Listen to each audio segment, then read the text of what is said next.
Transport of gases हमने कल discuss किया था।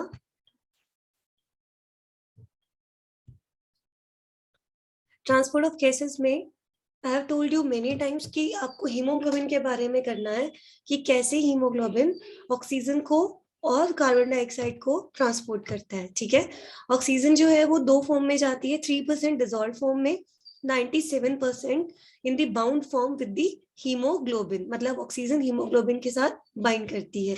कार्बन डाइऑक्साइड जो है वो 3 फॉर्म्स में ट्रेवल करती है, 7% एज कार्बोनिक एसिड जो प्लाज्मा में बनता है, ब्लड के प्लाज्मा में। ठीक है, 70% as the carbonate ions, sodium hydrogen carbonate and potassium hydrogen carbonate. ये भी कहाँ है, इसमें दोनों का रोल है, आरबीसीज का भी और प्लाज्मा का भी। और बाकी जो बच गया 23% वो हीमोग्लोबिन के साथ बाइंड करता है। हीमोग्लोबिन एक रेस्पिरेटरी पिगमेंट है, it can bind with the oxygen, carbon dioxide as well as carbon monoxide. जो कार्बन मोनोऑक्साइड है यहाँ इसके साथ बाइंड करना डेंजरस है। जो हीमोग्लोबिन है it can bind with the oxygen, it can bind with the carbon dioxide as well as carbon monoxide. ये तो नॉर्मल कंडीशंस है, ये रेस्पिरेटरी पिगमेंट है हमारा, तो दोनों गैसेस के साथ बाइंड कर सकता है। जो लोग स्मोक करते हैं, सिगरेट स्मोकिंग करते हैं, उनमें इनकम्प्लीट कंबस्टन होने की वजह से कार्बन मोनोऑक्साइड बनती है, इसीलिए ऐसे लोगों के लंग्स में प्रॉब्लम हो जाती है, ब्रीदिंग प्रॉब्लम होती है, शॉर्टनेस ऑफ ब्रीथ होती है, मतलब ये लोग हांफते हैं, सांस चढ़ती है। द रीजन इज कि जब इनकी बॉडी में कार्बन मोनोऑक्साइड बनता है तो हीमोग्लोबिन इन दोनों को छोड़ के जाके इससे बाइंड कर जाता है, जो कि अच्छा नहीं है, डेंजरस है। ठीक है, अगर इससे ज्यादा बाइंड करेगा तो इसके साथ उसकी जो बाइंडिंग है वो कम हो जाती है। This was all about the transport of the gases. फिर ये ग्राफ आता है oxygen dissociation curve of the haemoglobin. इसको अलग अलग जगह पे अलग अलग तरह से रिप्रेजेंट किया हुआ है। मेन तो तुम्हें ये ग्राफ बनाना आना चाहिए, सिग्मोइडल ग्राफ होता है। मैंने आपको ग्राफ्स की शेप बताई हुई है।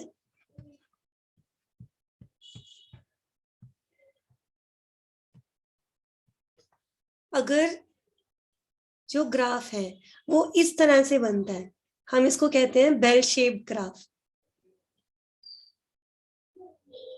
ठीक है, अगर ग्राफ इस शेप से बनता है, ये एस जैसा लग रहा है ना, इसको हम कहते हैं सिग्मोइडल शेप ग्राफ। अब जो हम पढ़ने जा रहे हैं, this is the graph of oxygen haemoglobin dissociation curve. नाम से ही पता लग रहा है ऑक्सीजन और हीमोग्लोबिन को बाइंड करके कॉम्प्लेक्स बनता है, that complex is known as the oxyhaemoglobin. उसका डिसोसिएशन कर्व पढ़ रहे हैं। डिसोसिएशन कर्व का मतलब है कब वो एक दूसरे से सेपरेट हो जाते हैं और कब वो एक दूसरे से बाइंड करते हैं। यहाँ इस लाइन पे हमने दिखाया partial pressure of the oxygen, यहाँ हम दिखा रहे हैं oxygen saturation of the haemoglobin. मतलब जैसे जैसे पार्शियल प्रेशर ऑफ ऑक्सीजन बढ़ता जाता है, ठीक है, वैसे वैसे हीमोग्लोबिन ऑक्सीजन से किस तरह से बाइंड करता है। ऑक्सीजन सैचुरेशन ऑफ हीमोग्लोबिन का मतलब है how much of oxygen is bound with hemoglobin at different partial pressure of the oxygen। कि जैसे जैसे ऑक्सीजन का पार्शियल प्रेशर बढ़ेगा वैसे वैसे ऑक्सीजन और हीमोग्लोबिन की बाइंडिंग पे क्या असर होता है, ये किस तरह से एक दूसरे से बाइंड करते हैं। अब यहाँ ध्यान से देखना, ये हमने ग्राफ बना दिया, ये ग्राफ इस तरह से यहाँ जा रहा है, ये वाली जो साइड है बेटा ये राइट साइड है, इस ग्राफ की जो ये वाली साइड है ये लेफ्ट साइड है। ठीक है, तो यहाँ देखो जब ऑक्सीजन का पार्शियल प्रेशर 20 है उस टाइम पे 30% सैचुरेशन है, मतलब 30% हीमोग्लोबिन जो है ऑक्सीजन के साथ बाइंड है। ठीक है, जब पार्शियल प्रेशर 40 हो गया तो ऑक्सीजन सैचुरेशन लगभग 75% है। हमने एक जनरल वैल्यूज लेकर ये ग्राफ बना है। इस ग्राफ से हम इंटरप्रेट क्या कर रहे हैं कि जब ऑक्सीजन का पार्शियल प्रेशर 20 है, at that time percent saturation of haemoglobin with the oxygen is 30%, means haemoglobin के साथ 30% ऑक्सीजन बाइंड कर रही है। जब पार्शियल प्रेशर 40 हुआ तो ये 75% बाइंड कर गई। जब पार्शियल प्रेशर 95 हुआ तब सैचुरेशन बन गई लगभग 97-98%, 97 और 98%। हम बोलते हैं कि जो ऑक्सीजन है दो फॉर्म में ट्रेवल करती है, 3% डिजोल्व फॉर्म में जाता है इसका, 97% हीमोग्लोबिन के साथ बाइंड करता है। जब आप सांस लेते हो जितनी भी ऑक्सीजन आपने इनहेल करी वो आपका 100% है, उस 100% का 3% प्लाज्मा में डिजोल्व हो जाता है, 97 हीमोग्लोबिन के साथ वो बाइंड करता है। ये क्लियर है तुम्हें डाटा? अब ये जो ग्राफ है ये दिखा रहा है कि जब आप ऑक्सीजन का पार्शियल प्रेशर बढ़ाते हो तो हीमोग्लोबिन और ऑक्सीजन की बाइंडिंग पे क्या असर होता है। 20 जब पार्शियल प्रेशर था तो 30% बाइंड कर गई थी, जब 40 पार्शियल प्रेशर था तो 75% बाइंड कर गई थी, राइट। जब पार्शियल प्रेशर 95 हुआ तो 97% बाइंड कर गई, ठीक है। तो यही मैंने यहाँ पे लिखा हुआ है। अब आगे चलते हैं। ये वो ग्राफ याद है जो हमने एक्सचेंज ऑफ गैसेस के टाइम पे बनाया था।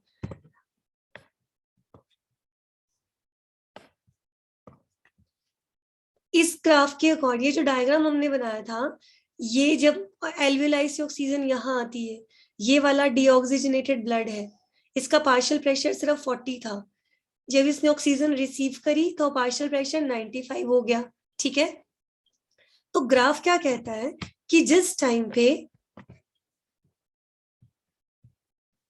तुम्हें ये वाला डायग्राम ध्यान होगा, एक्सचेंज ऑफ गैसेस में हमने ये डायग्राम किया था कि पहले बाहर था पार्शियल प्रेशर ऑक्सीजन का 159, यहाँ था 40। जैसे इसने ऑक्सीजन को रिसीव किया पार्शियल प्रेशर 40 से बढ़ के कितना हो गया, 95, राइट। अब ग्राफ हमें क्या कहता है, जब हमने अभी ग्राफ बना के देखा, वो ग्राफ हमें ये कहता है कि जिस टाइम 95 पार्शियल प्रेशर है ऑक्सीजन का,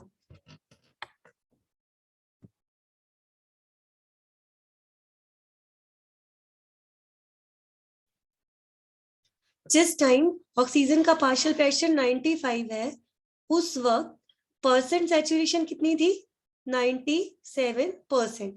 तो आप यहां से ये बता सकते हो कि जिस टाइम ऑक्सीजन का पार्शियल प्रेशर 95 mm हुआ, उस टाइम हीमोग्लोबिन ने 97% ऑक्सीजन बाइंड कर रखी है, जिस जिस फॉर्म में वो ट्रेवल करती है, ठीक है।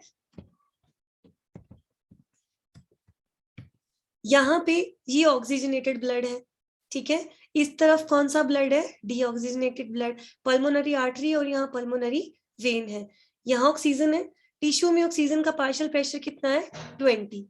ये ऑक्सीजन यहाँ आ जाएगी टिश्यूज में।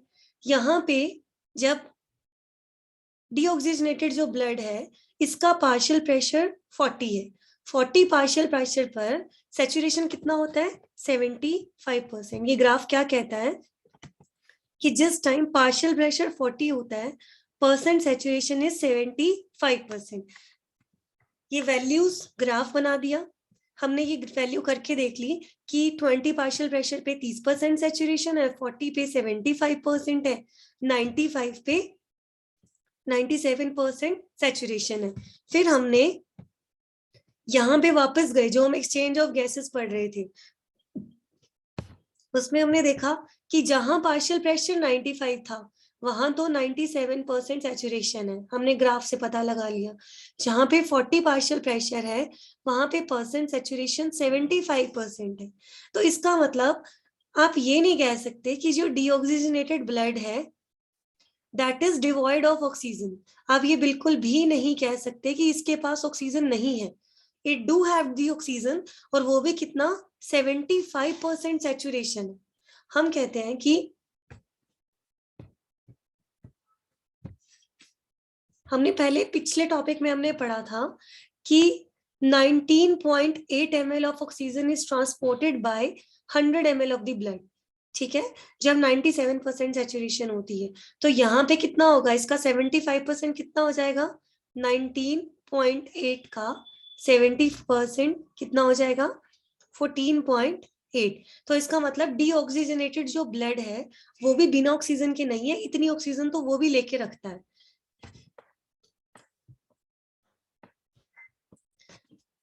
with the increase in partial pressure of the oxygen, percentage saturation of the hemoglobin shift towards the right side. ये ग्राफ क्या कहता है, जैसे जैसे पार्शियल प्रेशर इंक्रीज होता जाता है वैसे वैसे जो ग्राफ है वो राइट साइड पे शिफ्ट हो जाएगा. ऑक्सीजन डिसोसिएशन कर्व वो कर्व है जो हीमोग्लोबिन की ऑक्सीजन के साथ बाइंडिंग को रिप्रेजेंट करता है with respect to the partial pressure of the oxygen. X axis पे आप पार्शियल प्रेशर ऑफ ऑक्सीजन को लिखते हो, वाई एक्सिस पे हम हीमोग्लोबिन का परसेंट सैचुरेशन लिखते हैं, मतलब कितना हीमोग्लोबिन ऑक्सीजन के साथ बाइंड करता है. 20 पार्शियल प्रेशर है तो 30% बाइंडिंग है, 40 पार्शियल प्रेशर है तो 75% बाइंडिंग है, 95 पार्शियल प्रेशर है तो 97% बाइंडिंग है. तो पार्शियल प्रेशर के हिसाब से हम ये पता लगा सकते हैं कि सैचुरेशन कितनी हो चुकी है, कितना हीमोग्लोबिन ऑक्सीजन के साथ बाइंड कर चुका है. ठीक है, हमें ये पार्शियल प्रेशर से पता लग जाएगा. कौन कौन से फैक्टर्स हैं जो ऑक्सीजन डिसोसिएशन कर्व को अफेक्ट करते हैं. ये तुम्हें नहीं समझ में आए, एक बार इसको पढ़ के देखना, इजीली समझ में आएगा. कुछ भी नहीं है, आपको ग्राफ के जरिए ये पता लग जाता है कि कितने पार्शियल प्रेशर पर कितना हीमोग्लोबिन ऑक्सीजन से बाइंड है. 95 पे 97% सैचुरेशन है, 40 प्रेशर पे 75% सैचुरेशन है. ठीक है,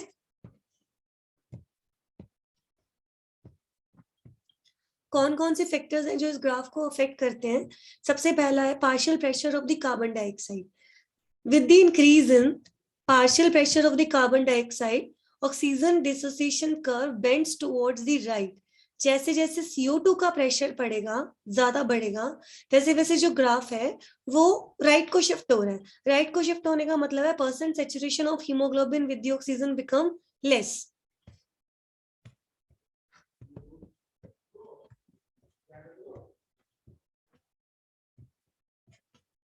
ये कह रहे हैं कि अगर partial pressure of carbon dioxide बढ़ गया, इसका मतलब मोर CO2 is available.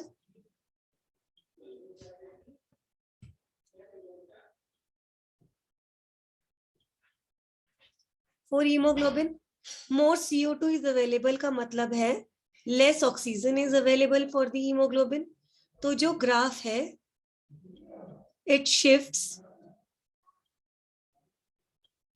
towards right side. इसका मतलब जो ऑक्सी हीमोग्लोबिन जो कॉम्प्लेक्स है it gets dissociated. ठीक है, जब भी partial pressure of carbon dioxide बढ़ेगा तो सिंपल है कि ये ऑक्सीजन को बाइंड करने नहीं देगा. और इस सारी कंडीशन को हम कहते हैं बोहर्स इफेक्ट, क्योंकि ये बोहर नाम के साइंटिस्ट ने दिया था. एक मैंने आपको पढ़ाया था क्लोराइड शिफ्ट. आरबीसीज के अंदर जब बाहर निकलता है बाइकार्बोनेट आयन तो उतने ही नंबर ऑफ क्लोरीन आयन अंदर जाते हैं in order to maintain the pH. इसको हम कहते हैं क्लोराइड शिफ्ट. ठीक है, एक आता है Bohr's effect. Oxygen dissociation curve क्या है बेटा, एक ग्राफ है जहां एक तरफ तो आप पार्शियल प्रेशर ऑफ ऑक्सीजन लिखते हो, एक तरफ आप लिखते हो percentage saturation of haemoglobin with the oxygen. ये आपको ये बताता है कि कितने प्रेशर पर कितना हीमोग्लोबिन ऑक्सीजन से बाइंड करता है. हमने देखा 95 अगर पार्शियल प्रेशर है तो 97% सैचुरेशन है, 40 पार्शियल प्रेशर है तो 75% सैचुरेशन है, मतलब 75% हीमोग्लोबिन ऑक्सीजन के साथ बाइंड करता है. हम पढ़ रहे हैं कौन कौन से फैक्टर्स इसको अफेक्ट करते हैं. सबसे पहले हमने किया high partial pressure of the carbon dioxide. फिर हम करते हैं टेम्परेचर. जैसे जैसे टेम्परेचर बढ़ता है ग्राफ फिर राइट साइड पे शिफ्ट होता है. राइट साइड पे शिफ्ट होने का मतलब है ऑक्सीजन और हीमोग्लोबिन जो है वो एक दूसरे से अलग अलग हो जाती है. ये देखो यहाँ पे मेंशन किया है जब PCO2 बढ़ जाएगी तो इसका मतलब जो ग्राफ है वो राइट में शिफ्ट हो गया. इसका मतलब हीमोग्लोबिन ऑक्सीजन के साथ बाइंड नहीं करेगा. टेम्परेचर बढ़ गया तो भी यही होगा. हाइड्रोजन आयन कॉन्सेंट्रेशन अगर हमारी बॉडी में बढ़ गई, पीएच डाउन चला गया, मतलब एसिडिक कंडीशंस हो गई जब, तब भी जो ग्राफ है वो राइट साइड में शिफ्ट हो जाएगा. इस कंडीशंस की जो उल्टी कंडीशंस होंगी, देखो अगर ग्राफ राइट में शिफ्ट होता है इसका मतलब हीमोग्लोबिन और ऑक्सीजन जो है ये ब्रेक हो रहे हैं राइट में। ये फैक्टर्स इसको प्रमोट करते हैं। लेफ्ट में शिफ्ट होने का मतलब है हीमोग्लोबिन और ऑक्सीजन जो है वो कंबाइन कर रहे हैं। ये जो फैक्टर्स हैं ये इसको प्रमोट करते हैं। लेफ्ट पे ग्राफ का शिफ्ट होना क्या इंडिकेट करता है कि हीमोग्लोबिन ऑक्सीजन के साथ बाइंड कर रहे हैं। राइट में शिफ्ट करना क्या इंडिकेट करता है कि ये दोनों आपस से ब्रेक होने। राइट और लेफ्ट का मतलब ये नहीं है बेटा कि ये लाइन इधर आ जाएगी। राइट और लेफ्ट का मतलब ये है कि जैसे ये यहाँ है तो ये इस तरफ थोड़ा सा पीछे चला गया, शेप इसकी वही रहेगी एज इट इज। तो जो फैक्टर्स इसको राइट में शिफ्ट करते हैं उसका ऑपोजिट इसको लेफ्ट में शिफ्ट करेगा।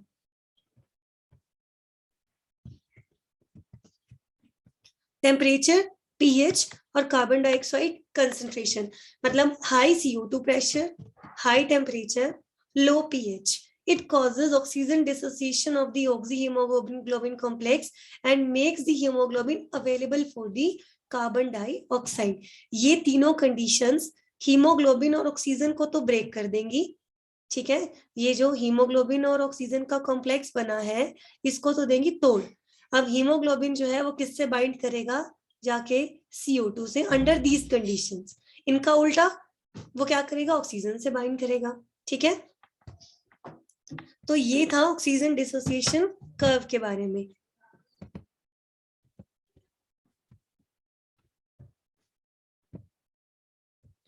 अब ये जो रिलेटेड टॉपिक्स थे यहाँ पे तो ये खत्म हो गए हैं। अब इसमें तुमने आज एक बार नोट्स उठाकर, आज और कल संडे है ना, ब्रीदिंग मैकेनिज्म आपने पढ़ा। ब्रीदिंग मैकेनिज्म में आपने पढ़ा था कि इनहेलेशन कैसे करते हैं और एक्सहेलेशन कैसे करते हैं। इसमें हमने पढ़ा था दो मसल्स हमारे काम कर रहे थे, फ्रेनिक मसल्स और कौन से थे, इंटरकोस्टल मसल्स, कॉन्ट्रैक्ट और रिलैक्स कर रहे थे। ये वाला मैकेनिज्म हमने एक तो किया था। एक हमने किया था एक्सचेंज ऑफ गैसेस। इसमें ये पढ़ा था हमने how oxygen and carbon dioxide move from a region of its high partial pressure to a region of its low partial pressure. यहाँ वो वाला हमने जो डायग्राम बनाया था कि ये एल्वियोलाई है, यहाँ से हमारा ब्लड मूव कर रहा है और ये हमारे क्या है, टिश्यूज। यहाँ से हमने करा था ना कि कितना पार्शियल प्रेशर क्या है, जो ऑक्सीजन है वो इस तरह से यहाँ तक ट्रेवल करती है और CO2 इसका उल्टा जाती है। ऑक्सीजन एंटर कर रही है और CO2 रिलीज कर रही है, ये वाला किया था। फिर हमने एक टॉपिक किया ट्रांसपोर्ट ऑफ गैसेस। इसमें हमने पढ़ा कि हीमोग्लोबिन का रोल क्या है। Haemoglobin it can bind with the oxygen, it can bind with the carbon dioxide. जब आप ऑक्सीजन लेते हो तो 3% तो प्लाज्मा में डिसॉल्व होके जाती है, 95% bind with the haemoglobin. CO2 क्या करती है, 7% in the form of the carbonic acid, 70% in the form of the sodium carbonate, potassium carbonate, 23% in the form of the carbamino haemoglobin. इसमें हमने ये पढ़ा था। चौथा टॉपिक हमने किया ऑक्सीजन डिसोसिएशन कर्व। ये कर्व बिल्कुल नॉर्मल लैंग्वेज में समझो तो ये कर्व आपको ये बताता है कि कितने पार्शियल प्रेशर ऑफ ऑक्सीजन पर कितना हीमोग्लोबिन जो है बाइंड विद द ऑक्सीजन। मतलब आप बता सकते हो कि 95 पार्शियल प्रेशर है तो 97% सैचुरेशन है, 40 पार्शियल प्रेशर है तो 75% सैचुरेशन है। ये ग्राफ आपको ये दिखाता है, ये ग्राफ सिग्मोइडल शेप होता है, ठीक है। इस तरफ शिफ्ट होने का मतलब है कि हीमोग्लोबिन और ऑक्सीजन टूट रहा है, इस तरफ शिफ्ट होने का मतलब है कि वो जुड़ रहे हैं, राइट। तो अब तक हमने ये टॉपिक्स किए थे। नेक्स्ट एक टॉपिक है जो इससे रिलेटेड नहीं है, that is the control of the respiration. हम लोग रेस्पायर करते हैं, ब्रीथ करते हैं। यहां तक क्लियर है सबको? नहीं है क्लियर तो प्लीज अपने नोट्स में से पढ़ो। You guys are not responding me at all. कोई तुम्हारा कॉल नहीं आता है, कोई तुम्हारा पढ़ाई से रिलेटेड मैसेज नहीं आता है। मेरे पास, तुम्हारे पास टाइम बहुत कम है बेटा, हम ह्यूमन फिजियो इस तरीके से नहीं कर पाएंगे। सिचुएशंस को देखते हुए प्लीज ऑनलाइन क्लास को सीरियसली लो। हम लोग अपना पूरा एफर्ट करेंगे तुम्हें किसी तरीके से समझ आए। फिर भी अगर कहीं कोई गलती हो रही है तो एटलीस्ट तुम हमसे बात करो, बताओ कि ये समझ में नहीं आ रहा है। अगर आप समझ में नहीं आएगा तो आगे फिर बहुत मुश्किल हो जाएगी, क्योंकि रिपीट करने का शायद टाइम ना मिले। ठीक है, और ऐसा नहीं है कि समझ नहीं आएगा, नोट्स तुम्हारे सामने है, एनिमेशन तुम्हारे सामने है, कॉल कर सकते हो, मैसेज कर सकते हो, उसको पढ़ के तो देखो एक बार, एनसीईआरटी से पढ़ के देखो, उससे इजी करके इसमें लिखा हुआ है। नेक्स्ट टॉपिक है कंट्रोल ऑफ द रेस्पिरेशन। आप कंट्रोल ऑफ रेस्पिरेशन का मतलब क्या है बेटा, कि हम रेस्पायर करते हैं, क्या हम हमेशा ही तेजी से रेस्पायर करेंगे या स्लो करेंगे। कंट्रोल का मतलब होता है जब बॉडी को लगता है कि रेस्पिरेशन बढ़नी चाहिए तो रेस्पिरेशन की रेट बढ़ा दी जाए, जब बॉडी को लगता है कि रेस्पिरेशन की रेट घटनी चाहिए तो रेट जो है वो घटा दी जाए। This is known as the control of the respiration. This is just like, जब आपको लगता है कि आपको भूख लग रही है आप खाना खा लोगे, जब आपको लगता है आपको भूख नहीं लग रही आप खाना नहीं खाओगे, वो हमारे कंट्रोल में है। ऐसे ही हमारी बॉडी में ये जो रेस्पिरेशन वाला सिस्टम है ये भी कहीं ना कहीं से कंट्रोल होता है। जब आपको तेजी से सांस लेने की जरूरत है तो आप तेजी से सांस लेते हो, जब आपको नॉर्मल धीरे सांस लेनी है तो आप धीरे लेते हो। ये कंट्रोल होना भी बहुत जरूरी है, ये हमेशा सेम तो नहीं रह सकता। Right, now the question is कि कंट्रोल करता कौन है। दो तरह के कंट्रोल होते हैं हमारी बॉडी में, नर्वस कंट्रोल और केमिकल कंट्रोल। मेन इसमें लाइंस पढ़ लेना सिर्फ। Nervous control as a name indicate this is related to the brain, this is related to the brain. It is associated with the nervous system. हमारे nervous system में 3 respiratory control centre होते हैं, 2 medulla में होते हैं और एक पोन्स में होता है। हमारा जो दिमाग है यहाँ से ही सब कुछ कंट्रोल हो रहा है। ठीक है, तो वहां पे एक रीजन है मेडुला और pons varolii, medulla oblongata and pons varolii, nervous system में ही आएगा। तो 2 कंट्रोल सेंटर तो आपके मेडुला में है, इसमें सिर्फ लर्न करना है बेटा, कोई बहुत ज्यादा समझने वाला नहीं है अभी तक। एक सेंटर पोन्स में होता है, इनको हम कहते हैं रिदमिसिटी सेंटर। ठीक है, इंस्पिरेटरी सेंटर, इंस्पिरेटरी सेंटर का मतलब क्या होगा, जो आपकी इंस्पिरेशन को कंट्रोल करता है, सांस को अंदर खींचने को। This is located on the medulla. It is responsible for the normal inhalation.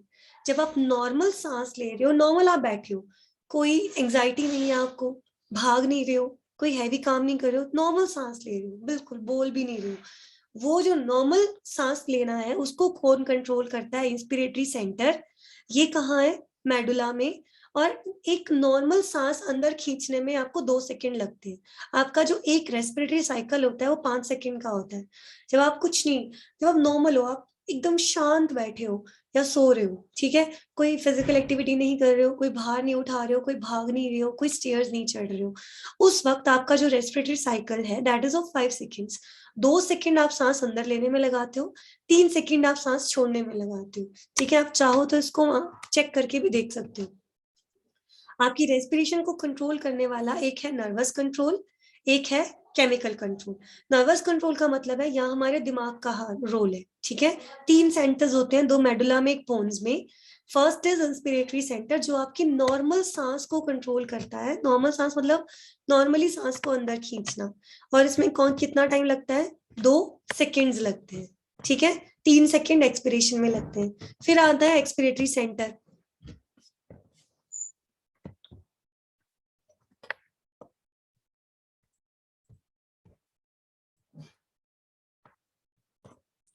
Expiratory centre ये भी मेडुला में है। इट नॉर्मली रिमेन्स इनएक्टिव और द डोरमेंट। जो एक्सपिरेशन होता है ना सेंटर है, ये एक्टिव नहीं होता, नॉर्मली डोरमेंट रहता है, मतलब शांत रहता है। It gets stimulated for the forceful inhalation during exercise और एनी अदर एक्टिविटीज। की खासियत क्या है, एक्सपिरेटरी सेंटर सिर्फ आपका तभी काम करेगा, एक्टिव होगा, जिस टाइम पे आप बहुत ज्यादा एक्सरसाइज कर रहे हो या तेजी से सांस ले रहे हो, अदरवाइज इसकी नीड नहीं है। तीसरा है pneumotaxic centre. This is located in the pons varolii ये एक्सरसाइज के टाइम पे काम करता है, ठीक है। ये तब काम करता है जब बॉडी को बहुत ज्यादा सांस लेने की जरूरत है, ज्यादा हवा की, ज्यादा ऑक्सीजन की नीड है, ठीक है। Normally this is seen in the animals during the summer, ठीक है। आपने गर्मियों में देखा होगा, डॉग्स में स्पेशली देखा होगा, वो अपनी टंग को बाहर रखते हैं, हाँफते हैं, तेजी से सांस लेते हैं। उस टाइम पे उनका न्यूमोटैक्सिक सेंटर एक्टिव रहता है, उनका रेस्पिरेटरी कंट्रोल और हमारा मोर और लेस सेम रहता है, ठीक है। तो रेस्पिरेशन को कंट्रोल करने के लिए दो सेंटर होते हैं आपके। एक सेंटर आपका ब्रेन में है, कंट्रोल सेंटर, एक केमिकल कंट्रोल है, इसको हम अभी बाद में करेंगे। जो आपका ब्रेन में कंट्रोल सेंटर है, वहां पे सिर्फ दो ही हिस्से मेन है, मेडुला और पोन्स, ठीक है। एक तीन सेंटर है, इंस्पिरेटरी सेंटर,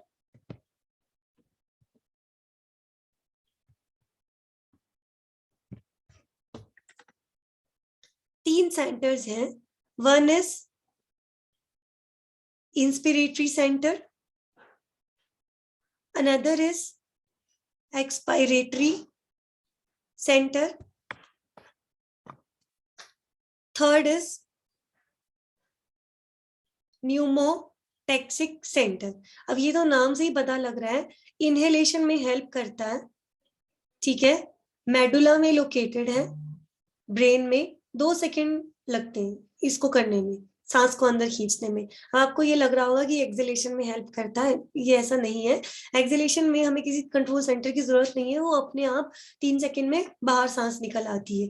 ये करता है मदद, लेकिन ये तब करता है जब आप फोर्सफुल इनहेलेशन कर रहे हो, ठीक है। और ये भी कहाँ लोकेटेड है, आपके मेडुला के अंदर। न्यूमोटैक्सिक सेंटर तब काम करता है जब आप एक्सरसाइज कर रहे हो या फिर when body needs more air, ये तब काम करता है, ठीक है। ये आपके तीन सेंटर्स हैं जहां आपका ब्रेन का रोल है, और ये कहाँ लोकेटेड है, पॉन्स वेरोलाई के अंदर, ठीक है। कर लोगे ये। उसके बाद आता है केमिकल कंट्रोल, ये मैं एनिमेशन में भी दिखाऊंगी आपको। केमिकल कंट्रोल का मतलब है this is controlled by the chemo sensitive bodies. आपकी बॉडी में कुछ ऐसी बॉडीज होती हैं, ऐसे स्ट्रक्चर्स होते हैं which are very sensitive to the chemicals, इनको कहते हैं हम कीमो सेंसिटिव बॉडीज। क्या नाम है इनके, carotid body and aortic body, ठीक है। कैरोटिड बॉडी और ऑर्टिक बॉडी, बहुत ज्यादा इसमें याद ना हो तो ये याद रख लेना कि they both are sensitive to the partial pressure of the oxygen and partial pressure of the carbon dioxide. ये याद रख लेना। केमिकल कंट्रोल में किसका नाम आता है, कैरोटिड और ऑर्टिक बॉडी का, एक तो ये नाम तुम्हें याद होना चाहिए। मैं फिर बोल रही हूँ, इस टॉपिक में लर्न करने वाला है सब कुछ। They both are very sensitive to the partial pressure of the oxygen as well as the partial pressure of the carbon dioxide. तो पहले हम बात करते हैं partial pressure of carbon dioxide की। Both these bodies are more sensitive to the partial pressure of CO2। मतलब carotid body और aortic bodies दोनों पार्शियल प्रेशर ऑफ ऑक्सीजन के लिए ज्यादा सेंसिटिव है। जिस टाइम पे CO2 का पार्शियल प्रेशर बढ़ जाता है, दोनों स्टिमुलेट हो जाती हैं। दोनों स्टिमुलेट होते ही हमारे एक्सपिरेटरी मसल्स को स्टिमुलेट कर देती हैं, और क्या करते हैं, CO2 को बाहर फेंकने में हेल्प करती है, ठीक है। कैरोटिड बॉडी और ऑर्टिक बॉडीज जो हैं आपके न्यूमोटैक्सिक में आती हैं। कीमोटैक्सिक में दो बॉडीज के नाम आते हैं, कैरोटिड बॉडी और एक है aortic body. They both are very sensitive to the PCO2 and PO2, but ज्यादा किसके लिए सेंसिटिव है, more sensitive to partial pressure of CO2। जैसे ही पार्शियल प्रेशर बढ़ता है वैसे ही ये स्टिमुलेट हो जाती है,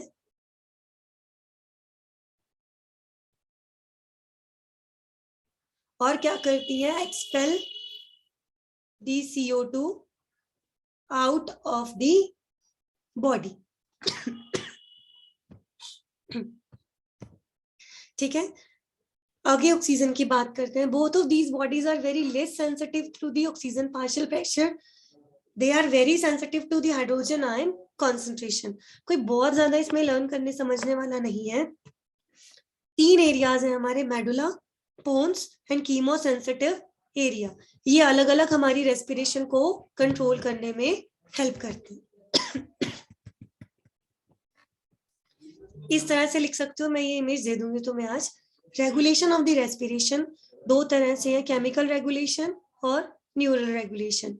इसमें 3 हिस्से इन्वॉल्व है, मेडुला, पोन्स और ये चाहे मत लिखना, सेरिब्रल कॉर्टेक्स। यहाँ पे आपने सिर्फ 2 बॉडीज के नाम लिखने हैं, इसकी जगह आप लिख देना कैरोटिड बॉडीज और एक है ऑर्टिक बॉडी। ठीक है, this is all about the control of the respiration. इसमें देखते हैं आप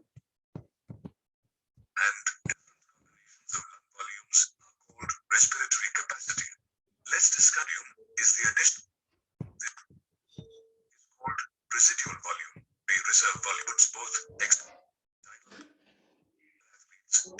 takes place on the basis of pressure. It is represented from alveoli to 25 form oxygen dioxide factors such as partial pressure of amenable to the dissociation of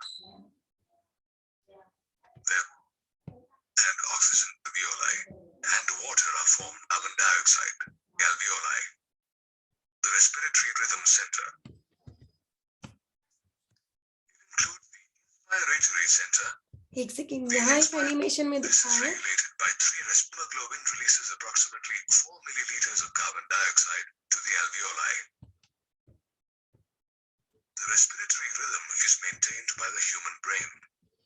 ये कह रहे हैं कि respiratory rhythm is maintained by the human brain. क्या line बोली इन्होंने? Respiratory rhythm is maintained by human brain. इस line से क्या समझते हो कि हमने कैसे रेस्पायर करना है, तेजी से करना है, धीरे करना है, this is controlled by the human brain. Brain का ये हिस्सा ये देख रहे हो यहाँ पे, ठीक है, कान के जस्ट पीछे वाला हिस्सा होता है एक तरह से, पोन्स और मेडुला इस तरह से लोकेटेड है। 3 respiratory centers in the pons and medulla region of the brain called the respiratory rhythm center. It includes the inspiratory center, the expiratory center and the pneumotaxic center. अब ये ध्यान है ना, ये इंस्पिरेशन में हेल्प करता है 2 सेकंड के लिए। ये तब काम करता है जब आप कुछ फोर्सफुल इनहेल कर रहे हो, ठीक है। ये तब काम करता है जब आपको बहुत तेजी से सांस लेना है, जिस टाइम आप कोई विग्रस एक्सरसाइज वगैरह कर रहे हो। एनिमल्स में समर्स के टाइम देखने को मिलता है जब डॉग्स अपनी टंग को बाहर रखते हैं, हाँफते हैं, उस time.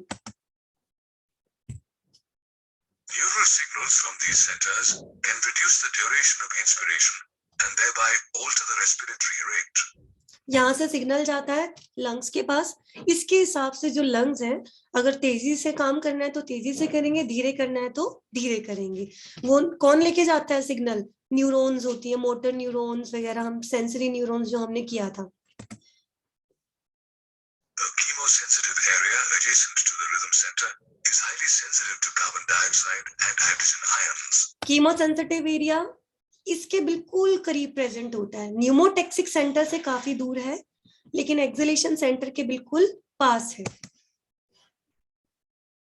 Hence, the increase of these substances in the blood activates this center, which in turn signals the rhythm center to make adjustments in the respiratory. ये वाला जो सेंटर है कीमोटैक्सिक वाला, कैरोटिड बॉडीज और ऑर्टिक बॉडीज, ये जो है ये ऑक्सीजन और हाइड्रोजन आयन कॉन्सेंट्रेशन के लिए काफी सेंसिटिव है। तो ये कह रहे हैं कि जब ब्लड में CO2 बढ़ जाएगी और हाइड्रोजन आयन बढ़ जाएगी तो ये येलो वाला पोर्शन है ना, कैरोटिड ऑर्टिक कीमोसेंसिटिव एरिया, ये एक्टिव हो जाएगा और ये ऊपर और नीचे सिग्नल भेजेगा कि अकॉर्डिंगली जो है वो कंट्रोल करो। Process to eliminate these substances. क्योंकि इनको हमें बाहर निकालना होता है, इसको हम रख नहीं सकते। जैसे ही इसकी कॉन्सेंट्रेशन बढ़ेगी ये सेंटर एक्टिवेट हो जाएगा, ये ऊपर इसको मैसेज भेजेगा और इन दोनों को मैसेज भेजेगा और कहेगा कि तुरंत इसको बॉडी से बाहर निकालो, otherwise it can lead to the toxicity. Asthma and emphysema are disorders of the next topic आएगा रेस्पिरेटरी डिसऑर्डर्स। आपकी बॉडी में जैसे हार्ट रिलेटेड प्रॉब्लम्स हो जाती हैं, ये देखो मैंने इस डायग्राम में भी दिखाया है, मेडुला और कीमोसेंसिटिव एरिया बिल्कुल करीब करीब होते हैं, पोन्स थोड़ा दूर होता है, वही इन्होंने यहाँ एनिमेशन में दिखाया था जो हमने अभी देखा था ना, कि पोन्स दूर है और ये आसपास है, ये दोनों तो हो गए मेडुला वाला, ये कीमोसेंसिटिव एरिया है। दो टॉपिक्स रह गए आपके, एक तो अब रह गया रेस्पिरेटरी डिसऑर्डर्स,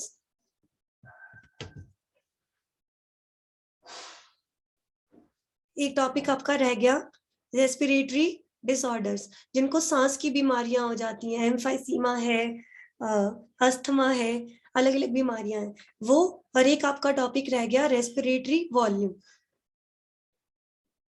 देखो जो भी एनसीईआरटी में दिया, आई डोंट नो, काफी सारा आपका कट भी है, लेकिन हमने अपनी तरफ से इसको कंप्लीट किया जितना ये करना चाहिए था। तो मेरी रिक्वेस्ट है आप लोगों से, अब ये दो छोटे टॉपिक रह गए हैं, it will hardly take 1 lecture, ठीक है?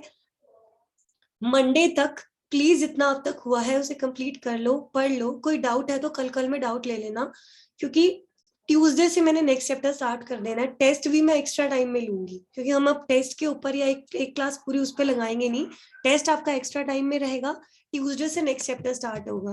आई एम रिपीटिंग कि फिर नेक्स्ट चैप्टर करने से पहले इसको प्लीज कंप्लीट कर लो, ह्यूमन फिजियो का एक एक चैप्टर बहुत टफ हो जाएगा और समझ में नहीं आएगा, ठीक है? बाकी काम कल करते हैं।